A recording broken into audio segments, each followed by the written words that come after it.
We're back on the SportsMax zone, and we're going to talk some cycling now. Over 800 riders are expected to participate in this year's staging of the Discover Jamaica by Bike. Cyclists will ride across locations in Jamaica, including Kingston, Mandeville, Port Antonio, Negril, and Ocho Rios. The Discover Jamaica by Bike is set to run this Thursday, the 4th of May, to the 7th of May. That's on Sunday. Now, here to tell us more about this is Dennis Chung, one of the chief organizers of the tour. Dennis Chung is, of course, also General Secretary of the Jamaica Football Federation, so he may not be able to escape a couple of questions on that admittedly more popular sport of football. Dennis, welcome to the SportsMax Zone. For that. You were officially a cycling executive a few years ago, weren't you? Yeah, I had acted as the president of the Cycling Federation. Yes. Just about 3 months in the interim while they I found remember. a new president. Yes. Yeah. Yes. And your expertise in the area leads you to be a chief organizer of this event. Well, I mean, I've been riding since about 2010. Yes. And I'm big into it. The whole lot of riding, not just in Jamaica, but overseas. And during the pandemic, I saw Donovan White, who was the director of tourism, and he said, Dennis, we want to do something with cycling because, tourism was really down. And you mean the chairman of Waterhouse Football Club? Yes. go ahead. And, I'm following you. Yeah. And I said, well, Donovan, I want to do a ride around Jamaica. So we just started, and we started the ride. We actually started in Port Antonio and do a 4-day ride around the island. Port Antonio to Ocho Rios, day one, Ocho to Negril, then Negril to Mandeville, which is the hardest day. Yes. And then Mandeville to Kingston. We haven't done the St. Thomas leg yet because of the road. Yeah. But next year, I think we'll do 5 days and do over 400 miles right around the island. SportsMax just recently covered the Cycling Classic in Montego Bay, a road event pretty much like this is. And I was mentioning to you off air just now that competitively, I don't think cycling is as big now as it may have been 30 years ago or so. Not just in Jamaica, because when we had riders like Xavier Miranda and David Weller, who has a bronze medal at the Olympic Games, Trinidad and Tobago had Gene Samuel, they call him Geronimo. Trinidad actually has some good riders. They still do, yes. But from a competitive Caribbean perspective, I don't think the sport is as vibrant competitively now as it was then. Any comment on that? I know Trinidad and Tobago is keeping the flag up. I've always said about cycling is that it's a sport that you have to be prepared from you're young. Yeah. And that's the problem with it. Because it requires proper nutrition from young, conditioning your muscles. So you want to get into it from like 10 years old. We don't have that, right? In Jamaica? In Jamaica, yes. Right. In Europe and those places, and in the US. But I think that's the issue. We don't have enough youngsters getting into it seriously early. And it's not really a cheap sport. Yeah. To be honest with you. Yeah. Give us an idea as to how much it costs to take part, because I remember speaking to Justine from Trinidad and Tobago, a cyclist, and he was saying sometimes when he needs a part for his bike or whatnot, he can't practice because it's so expensive, to replace. So an average bicycle might cost you about $5,000 US. Yeah. And a racing bike.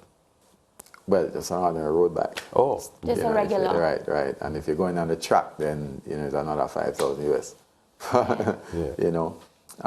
And then the parts, the components are expensive. Yeah. So with this event, Discover Jamaica by Bike, what are you hoping to achieve? Because I'm thinking, the beauty of Jamaica, meeting, of course, the competition, and everybody just coming out, sponsors, a time of fun. Yeah. What were you thinking? Yeah, so what we did is that we did it to enhance the tourism product. So it's over 13 parishes. Yeah. We're going to be riding about 320 miles. So it's really a personal challenge to do that. Because after you ride 4 days, 320 miles, you're really in good shape. I would think so, yeah. But we're also including all the local hotels. So we're staying at locally Jamaican-owned hotels. Yeah. That's where we're going to be staying. So Hotel Timbam in Port Antonio, Hibiscus Lodge, Coca La Palm, and then Gulf View. Right? And we deliberately did that because, as I say, it was born out of trying to create that tourism brand. And we're stopping at local vendors along the way, like coconut vendors, Border in St. Elizabeth. Yeah. You know, we have Holiday Inn, who is a big sponsor, who will stop there. We have Boost Nutrition, Massey, Yeah. right? Lifespan Water, Gatorade is on board. Party Blasters, bro, who does the organization. You know, so we have quite a few people. Overseas Jamaica entries in for Tourist the event? Yeah, man, yeah, man. So Yeah. we have persons from overseas. So it's primarily, if you look at the structure of it and the fact that it's tourist related, it appeals a lot to people overseas because it's really a bicycle vacation. Yeah, basically, because you get know to what stay I at mean? top hotels, Yeah. you're getting the taste of Jamaica lands, and then you're Yeah. riding. So it's Yeah, I mean, And the scenery, because of the terrain Listen, that's being listen, covered, the scenery is going to be the fabulous. first leg is called the Beauty. Yes. Because that from Port Antonio to Ocho-Rios is, I think, one of the most beautiful parts of the island. Yes. And when you're seeing it on a bicycle, I mean, just riding and just hearing the waves splash against the stone, Yes. right? And then the second leg is called the Century, right? And that's still very beautiful from Ocho-Rios to Negril. It's 109 miles. Wow. You know? What's the participation like, though? Like, how many people have signed up? We're going to have this year about 30 persons. You know, it's growing. You know, we deliberately want to maintain the quality. So, you know, we're going for we're going for the smaller groups and then building it up over the years because we're in it for the long term. So you'll be taking part? Me? Oh, yeah, man, yeah, man. The primary reason why I did it is because I love to you. ride. You know? All right, got it. Yeah, so I mean, yeah, it's a great event. You know what I mean? So JFF business takes a break for you for the next couple of days. Yeah, yeah. You'll Because be when you're on the riding. bicycle, You can't really don't do function. anything. Yeah. The JFF has been in the news recently Yeah. with regard to Khadijah Bunny Shaw, and there was a statement coming from the president refuting rumors about a rift between the Jamaica Reggae Girlz captain and the JFF.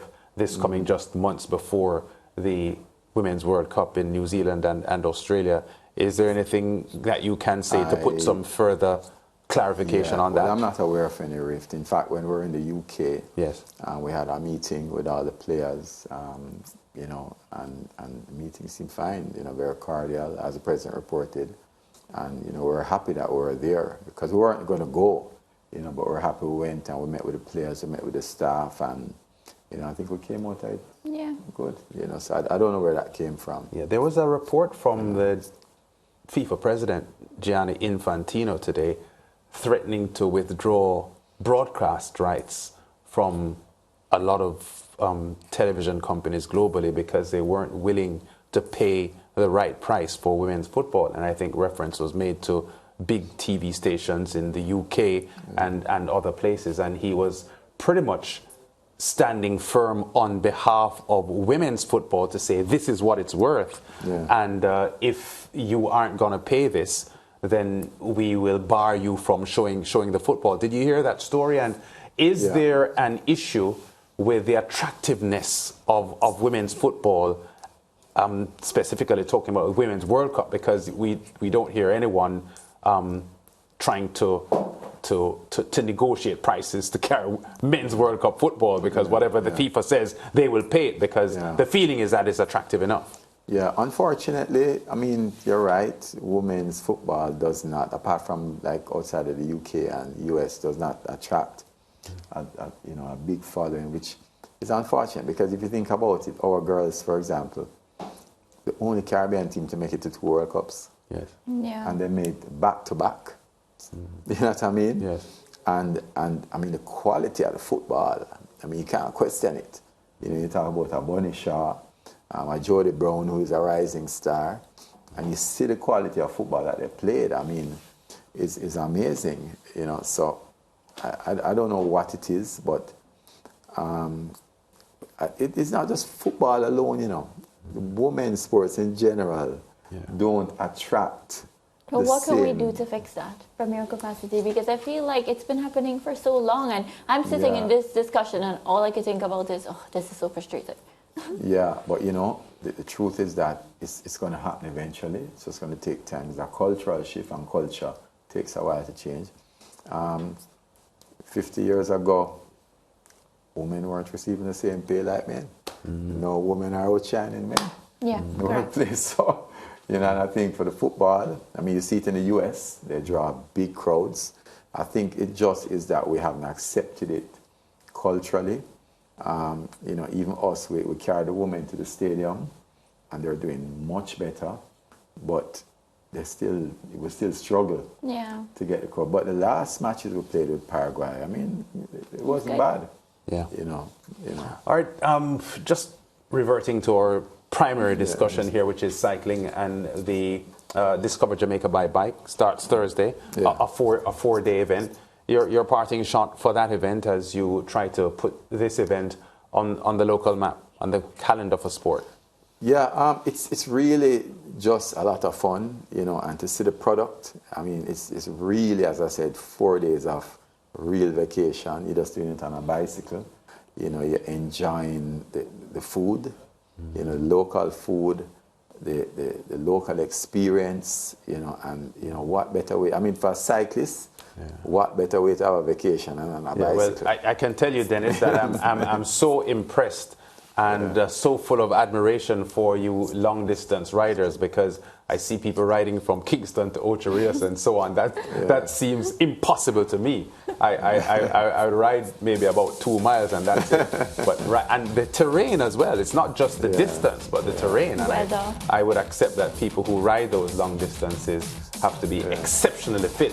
And it seems Dennis Chung is one of those. That's exceptionally fit. Dennis, thanks for talking to us here. Thanks a lot. As one of the chief organizers. We go to break on the SportsMax Zone, and we'll be back with more after this.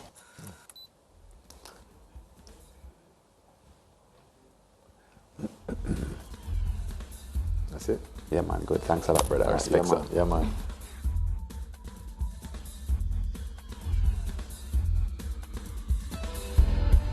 Stay with SportsMax on YouTube and follow us on all social pages for updates, news, and entertainment.